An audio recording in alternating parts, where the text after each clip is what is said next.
Presun z jedného konca lofotov na druhý mi trval dokopy v podstate 24 hodín, ale to vôbec nevadí. Ideme sa pokúsiť dostať na najjužnejšiu pláž celých lofotov, kde sa dá dostať pešo. Tak poďme na to.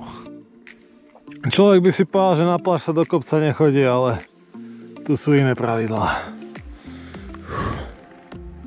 Bohužiaľ, chýba mi tu asi 50 výškových metrov, ale neviem to tu žiadnym spôsobom prejsť.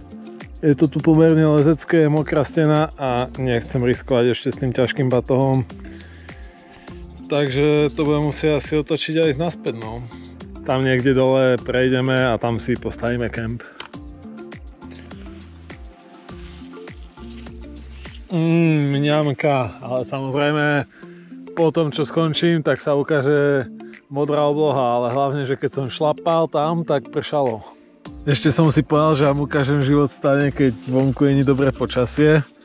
Takže túto karimatku a spacačík mám hodený na bok, aby mi moc nezavadzal. Tu mám jedlo, tu si varím večeru. Tu mám ešte oblečenie, nejaké veci, elektroniku a vlastne tu vonku ma ešte čaká batoh, topánky, varič a takto si tu mažímam, no.